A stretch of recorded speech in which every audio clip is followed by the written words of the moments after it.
MS એક્સેલના 2013ના યુઝિસના વિડીયોમાં આપણે અગાઉ કર્મચારીઓની માહિતી કઈ રીતે મેન્ટેન કરવી, એમ્પ્લોયી એન્ગેજમેન્ટ માટે કઈ રીતે ડિફરન્ટ ટાઈપની માહિતી તમારે મેન્ટેન કરવી તે જોયું હતું. આ વિડીયોમાં આજે આપણે કર્મચારીનો જે એમ્પ્લોયીનો સેલરી શીટનો ડેટા જે હોય, રેકોર્ડ હોય, તો તે આપણે આજે જોશું અને વિથ અને પ્લસ અને માઇનસ કયા કયા કમ્પોનન્ટ થાય છે તે પણ જોશું.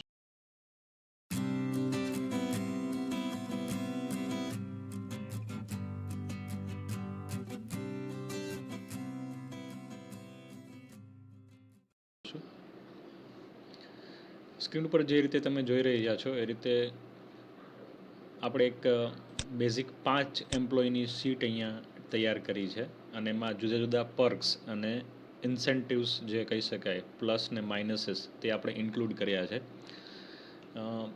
જ્યારે જ્યારે પણ એક શીટ બનાવવાની આવી એમ્પ્લોયીની સેલરીની થાય ત્યારે અમુક બેઝિક્સ એના ફંડામેન્ટલ જે છે, જે કોઈ મલ્ટીનેશનલ કંપની હોય અથવા તો કોઈ સરકારી કર્મચારી પણ હોય તો તેના માટે ઉપયોગી થાય એવી વસ્તુ એ છે કે અહીંયા તમે જે સ્ક્રીન પર જોઈ શકો છો કે પ્લસ કઈ વસ્તુ થાય અને માઇનસ કઈ વસ્તુ થાય, એ ખાસ નોટ કરવા જેવી વસ્તુ છે કે DA, HRA, bonus, conveyance, overtime અને ઇન્સેન્ટિવ્સ, તો આ બધી વસ્તુ છે એ હંમેશા તમારી મૂળ સેલરી અથવા તો બેઝિક સેલરીમાં એડિશન થાય છે, એને એડ કરવા પડે છે. અને જ્યારે માઇનસ શું થાય છે તો કે provident fund, professional tax, vehicle loan EMI, home loan EMI અને પર્સનલ લોન ઈએમઆઈ અથવા તો ઇન્સ્યોરન્સ પ્રીમિયમ, તો આ બધા વસ્તુઓમાં ડિડક્ટ થાય છે.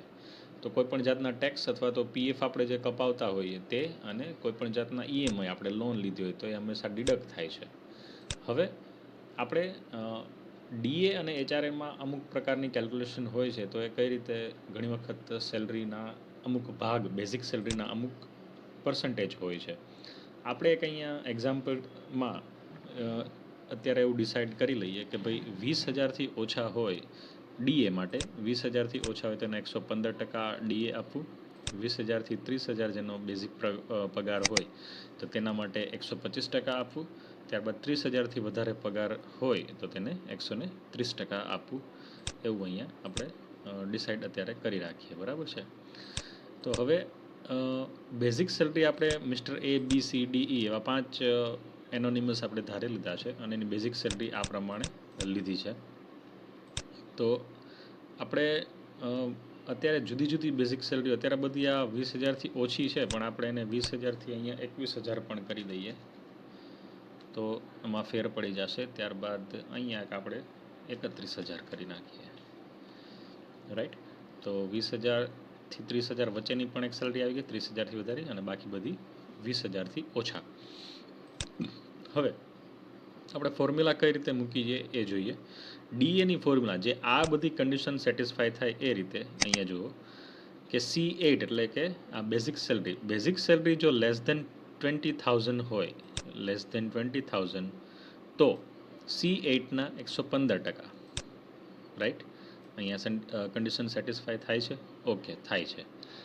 ત્યારબાદ 20,000થી 30,000 એટલે કે 30,000થી ઓછા હોય તો 130, અધરવાઇઝ 125. આપણે આ ફોર્મ્યુલાને ઇન્વર્ટ આપણે લઈએ છીએ, ઇન્વર્સ એપ્લાય કરીએ છીએ. કઈ રીતે કે 30,000ને ધ્યાનમાં લઈએ. જો 30,000થી વધારે હોય તો 130% જે છે, અને 30,000 અને 20,000થી ઓછા, 20,000થી વધારે તો 20,000 વાળી કન્ડિશન અહીંયા સેટિસ્ફાય થઈ જ જાય છે.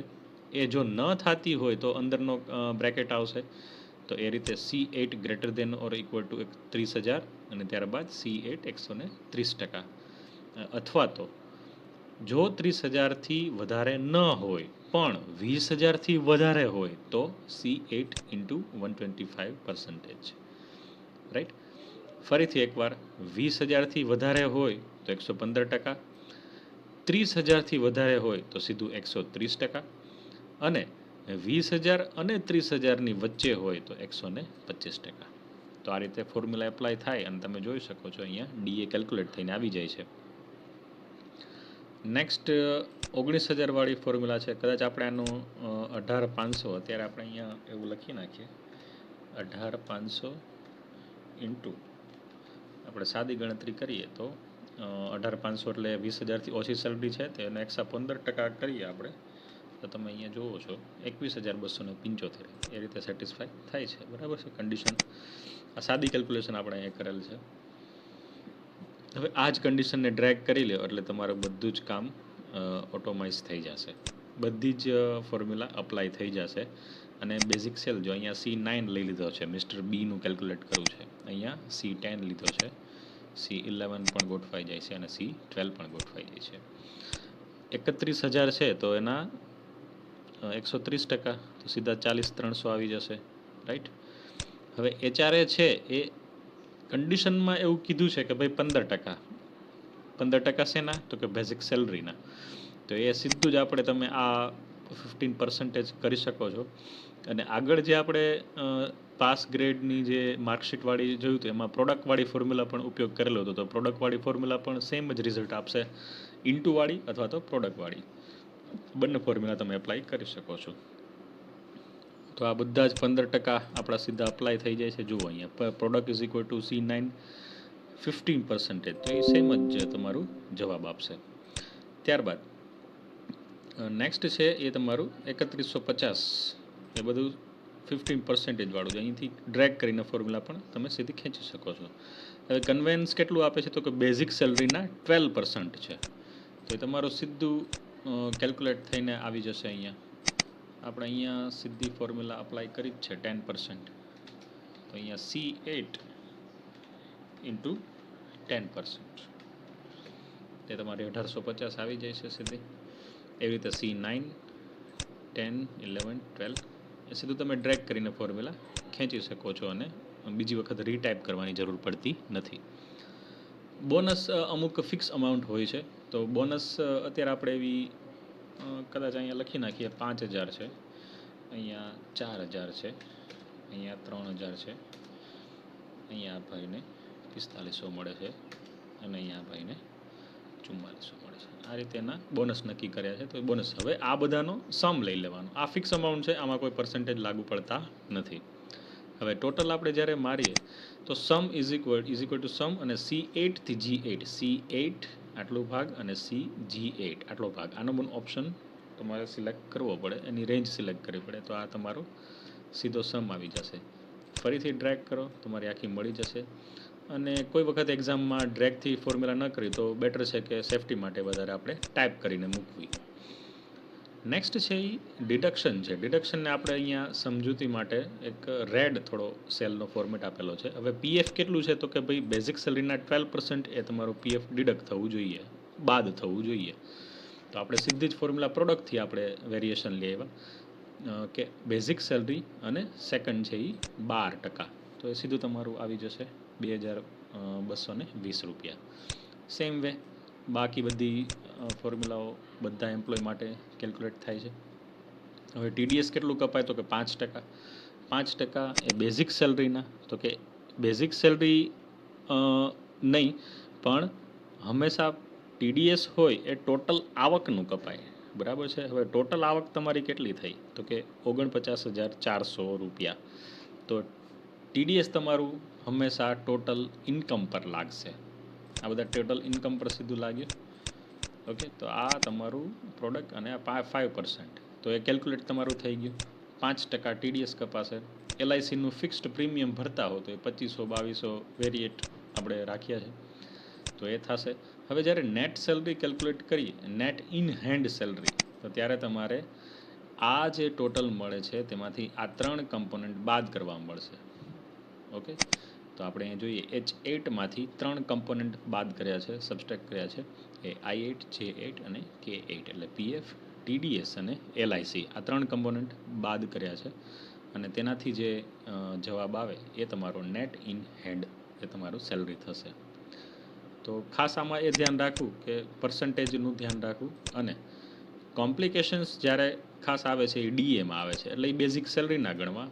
TDS છે તો એ હંમેશા ટોટલ સેલરી ના ગણવા છે. બરાબર છે. બેઝિક સેલરી તો હંમેશા કોઈ વખત એવી કન્ડિશન આપી હોય તો વાત અલગ છે. બાકી બેઝિક સેલરી હંમેશા તમારી PF તમારી બેઝિક સેલરી પરથી ગણાય છે. કોઈ વખત આ જ વસ્તુમાં LCM ને GCD પણ પૂછાઈ જતા હોય છે. બોનસીસમાં ધારો કે એવું હોય કે ભાઈ આમાં કોનું LCM ને GCD તમારું શોધો, લઘુત્તમ સામાન્ય અવયવ અને ગુરુત્તમ સામાન્ય અવયવ. ત્યારબાદ કોને વધારે HRA મળે છે એ લાર્જ અને સ્મોલ અથવા તો મેક્સિમમ અને મિનિમમમાં શોધો.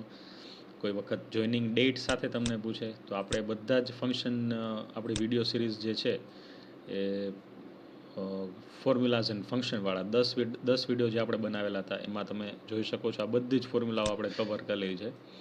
ત્યારબાદ ટોટલ અથવા તો એવરેજ માપવાનું કે તો એવરેજ પણ તમે ફોર્મ્યુલાની મદદથી કરી શકો છો. ત્યારબાદ નેમ રિપ્લેસ, તમને નેમ આપેલું હોય એના અમુક કેરેક્ટર્સ અલગ કરવાનું કે તો એ પણ કરી શકો છો. ક્યારેક એને અપર કેસ અને લોઅર કેસમાં કન્વર્ટ કરવાનું કહેતા હોય છે તો એ પણ કરી શકો છો. ફોર્મ્યુલાઝ અને ફંક્શન્સવાળી સિરીઝ એ આ તબક્કે જોવા ખાસ ઉપયોગી થશે. બિકોઝ આપણે ઓલમોસ્ટ બધી જ મેથેમેટિકલ ફોર્મ્યુલા, ડેટની ફોર્મ્યુલા, વ્યાજની ફોર્મ્યુલા જે છે PMT ને એ બધી જ કવર કરેલી છે. તો એ ખાસ તમે જોશો. આ તમારી ઉપરની જે આઇકન છે તેમાં બધા જ વિડીયોની લિંક પણ આપેલી છે, રાઈટ. આ તમારી સેલરી શીટ અને એમ્પ્લોયને DHRA કેલ્ક્યુલેશન જે PF અને TDS હોય તેનો વિડીયો થયો. તો ફ્રેન્ડ્સ, આ રીતે સેલરી શીટનું જોયું. આઇકનમાં બધા જ વિડીયોની લિંક સ્ક્રીનની જમણી બાજુ ઉપરની તરફ આપેલી છે. તે ખાસ જુઓ, બિકોઝ આ બધી જ એક્ઝામમાં સેલરી શીટ અથવા તો માર્કશીટ પૂછાતી હોય ત્યારે તમારે ફોર્મ્યુલાઝ ફંક્શન્સનો ઉપયોગ મેક્સિમમ કરવાનો થાય છે. યુટ્યુબ ઉપર અમારી આ ચેનલને લાઇક, શેર અને સબસ્ક્રાઈબ કરો. Thank you very much.